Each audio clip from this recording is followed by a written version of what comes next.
The Canadian Union of Postal Workers is declaring a countrywide strike, hours after Ottawa announced door-to-door mail delivery will end for nearly all Canadian households within the next decade.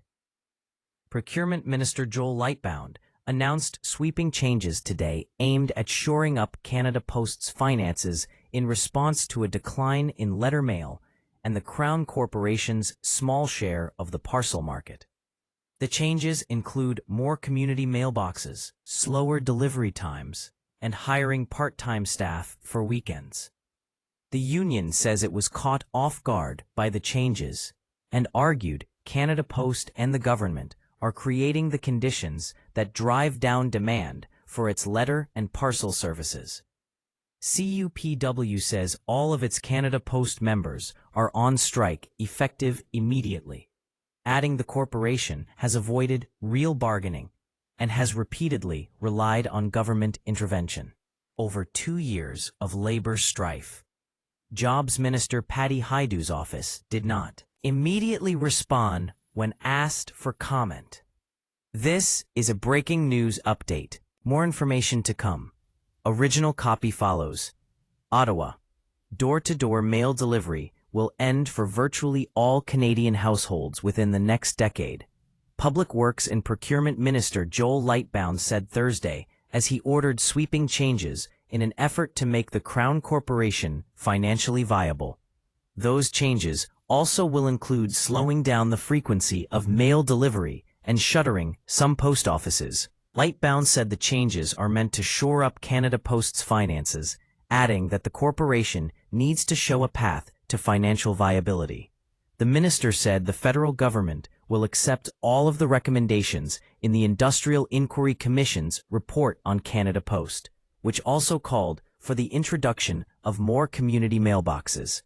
Canada Post is a national institution, older than our country itself, that has been serving Canadians for more than 150 years. 4 generations, postal workers have connected communities in every corner of the country, providing an essential lifeline to hundreds of northern, Indigenous, and rural communities, Lightbound said. At the same time, Canada Post is now facing an existential crisis, he added.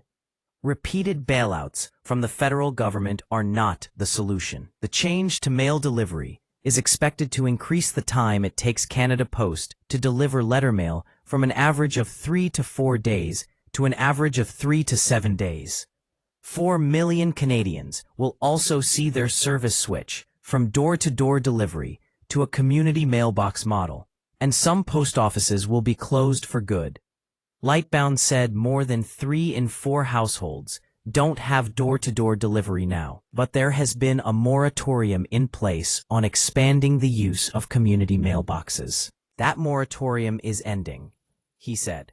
Ottawa predicts it will take up to 9 years to introduce community mailboxes for all 4 million households, but most of them will switch within 3 to 4 years.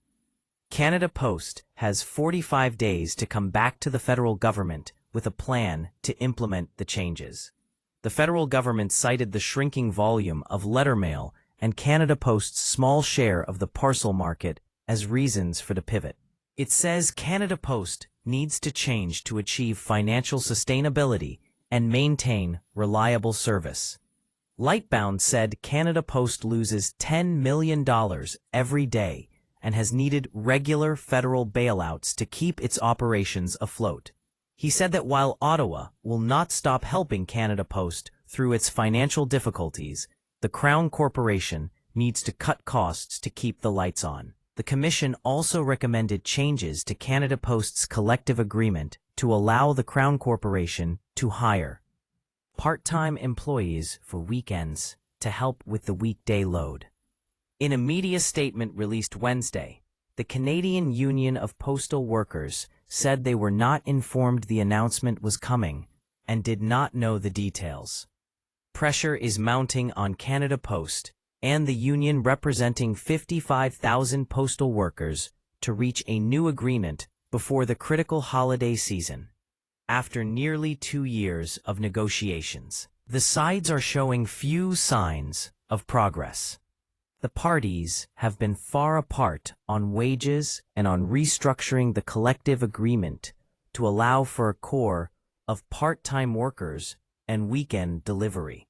The Canadian Union of Postal Workers earlier this month instituted a flyer ban, but has stopped short of picketing since the federal government intervened to quash a holiday strike late last year. The timing of the announcement, coupled with new global offers, could reveal a lot about Canada Post's plans for bargaining, our jobs, and the future of the public post office.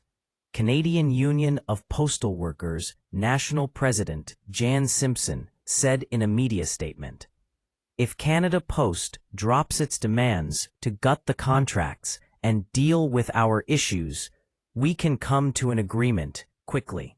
If they ignore the overwhelming vote to reject their vision from the employees that do the work, they are proving they have no intention to achieve negotiated collective agreements." In a media statement issued Thursday, the Canadian Federation of Independent Businesses said reform of Canada Post is long overdue.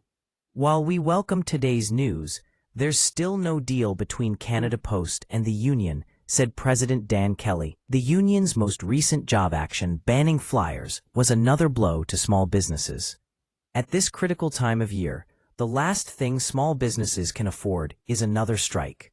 We urge the government to provide certainty and work proactively to prevent another labor disruption by temporarily making Canada Post an essential service.